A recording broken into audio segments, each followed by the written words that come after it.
important traits that a rich wants in his business associate. Number one, love your work. If you have a partner, then you must create tandem with your partner or agreement with your partner.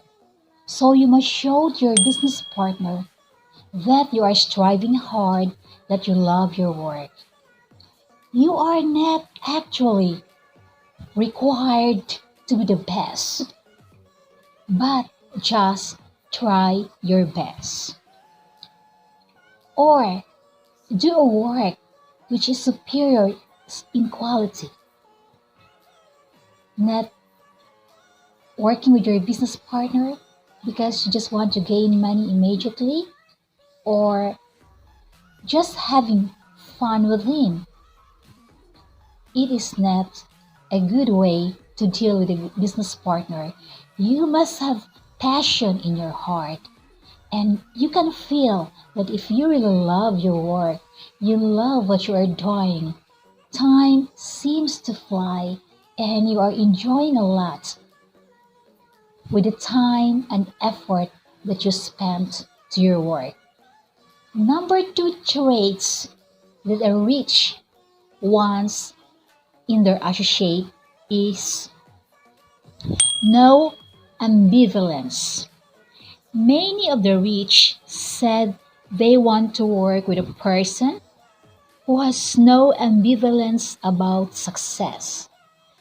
They want to work with someone who passionately wants to succeed.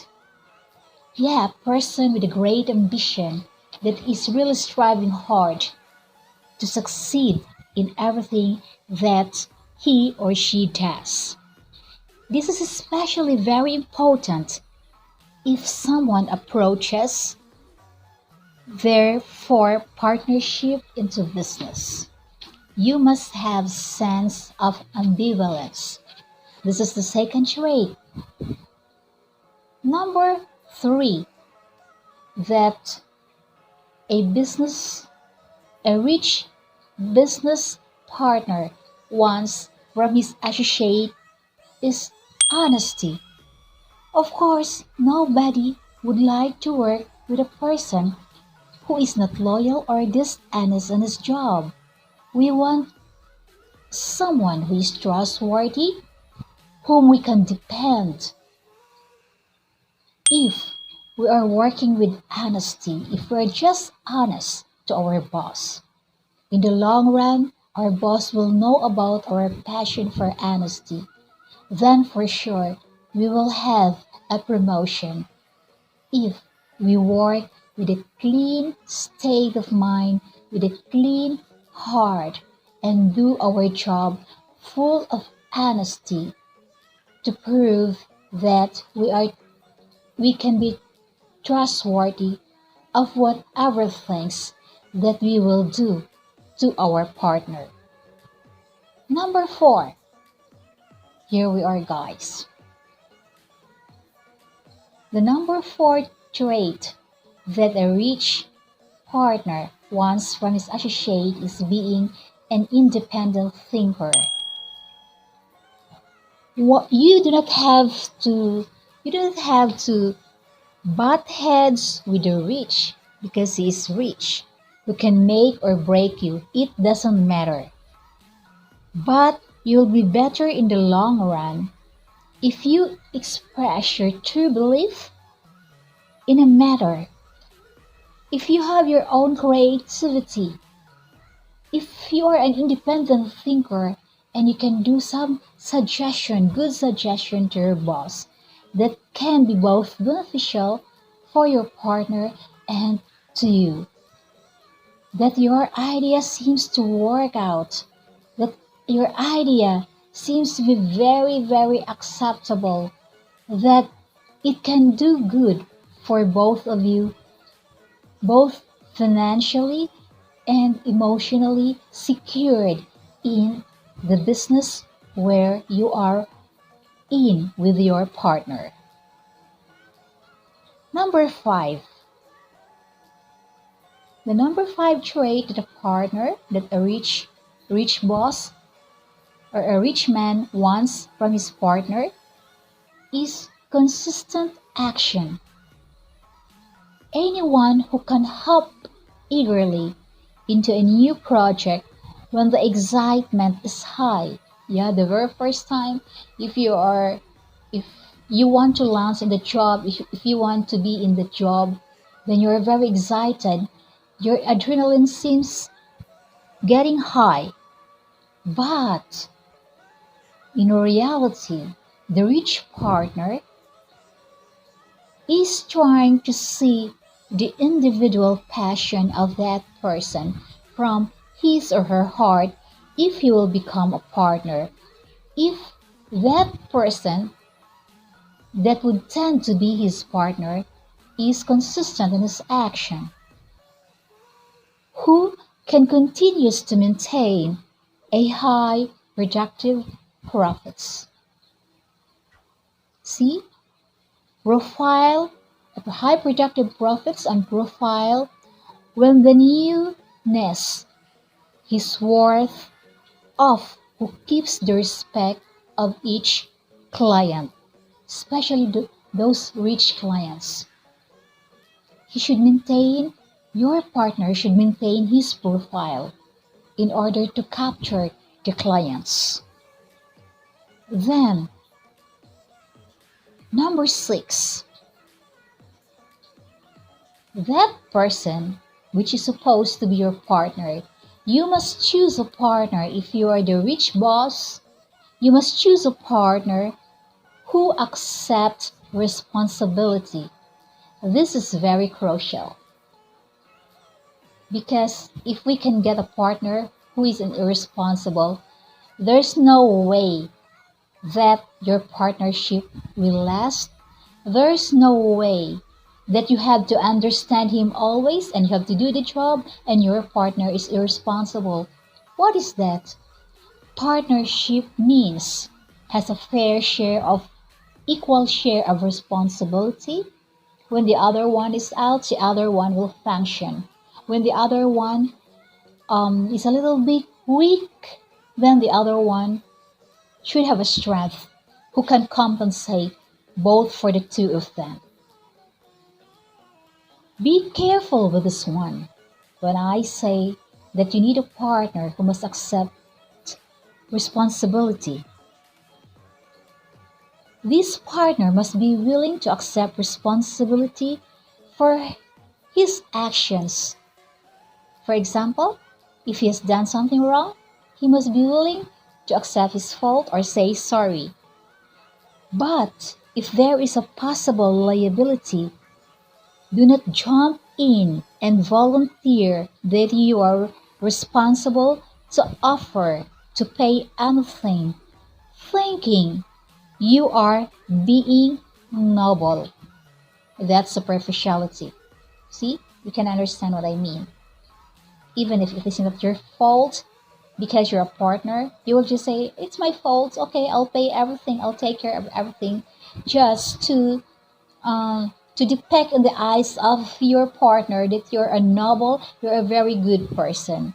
No, it shouldn't mean it that way. You might end up eating those words in lawsuit. Yeah, this is scary also. Even if it is not your fault, then you're gonna accept that one and you didn't know how to defend yourself. You might fall into court cases or you will be sued. So better extra careful in accepting your responsibility.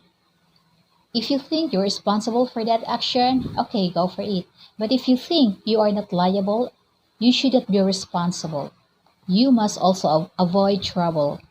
If your rich client confronts you about something that might have legal implications, tell the client you will look into that matter or you will contact your lawyer. Then contact your attorney and work out a solution to the problem. Number 7, originality. The rich boss wants a partner or an associate who has originality. You must have something, you will bring something new to the table or to the organization or to the company. There is no reason for your rich client to be interested if you do not have original ideas. If all you have to tell the person is what everyone else is telling, it's boring, it's monotonous. You cannot get a client, except those clients who are still neophyte for those ideas. So, if you can point out unique voices, views, or solutions, you will show yourself as a valuable partner because you create an original idea for them. And then another one, especially in business, this is very, very important. Your partner must be a client oriented. How can you get a partner without even having the knowledge of the strategy of a marketing management mind or a person who is not friendly? Would you like to have that partner? Or a person who doesn't know how to talk and contact clients or prospects? So, this is very, very relevant in a business. Whatever sales company you are in, or whatever company, being a client oriented is very, very important. Why? The rich doesn't want you uh, to just smile or say, okay, you buy my products. No, this is not all about. You have also to be equipped with full knowledge, and you must know how to identify your clients into ranking into priority. You must emphasize the needs of the customer. If you can penetrate in his needs, if you know his needs, then for sure you can create what he needs from you, you can create his wants, and then 99 to 100% sure, if he's only very financially capable, he will buy your product. You must show to your face that you are friendly, smile, say hi, hello, how are you? And then just talk in a simple way. First, do not sell your product, of course. Before you can get a client, you have to sell yourself. Because for all we know, most of the clients does not buy that product because he has or she has the money. She's going to buy your product because you are his friend or her friend and you let him trust in you. In short, you have to earn the trust of the client. In that way, first you have to be friendly. That is what I'm telling you. Before you can sell your product, you have to sell yourself first. You have to do your best to be a nice portrait in front of your clients. Do not sell them your product because you want to earn profit or money immediately. You sell their product because you emphasize the needs of the client. This is very important. And then keep your word.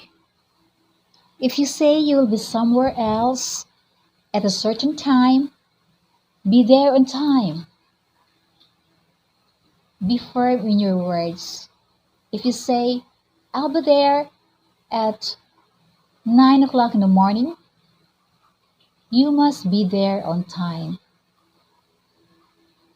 because if you are late, if your client will become upset, you're gonna lose your sales. If you commit something, do it. Of course, you want to use written contract sometimes. Yeah, there's a written contract in business because it is a good business practice if you put everything into contract. But your word should also be in your contract. If you create the contract, make it sure that what you say is written also in the contract. Number 10, professionalism. Oh my God. Do not talk to the client as if you're like a kid, jumping, smiling, very exciting. You talk to a client in a professional way. Use terminologies that your client can understand. If you think he is a high caliber client and a very talented or a very intelligent client, maybe you can use some difficult terminologies relating to your business. But if you think your client does not really has a difficulty of understanding what you're trying to say, make it simple. Also, by professionalism, here I have to emphasize. Number one, promptness. You must be punctual also. If you meet with your client, be there on time.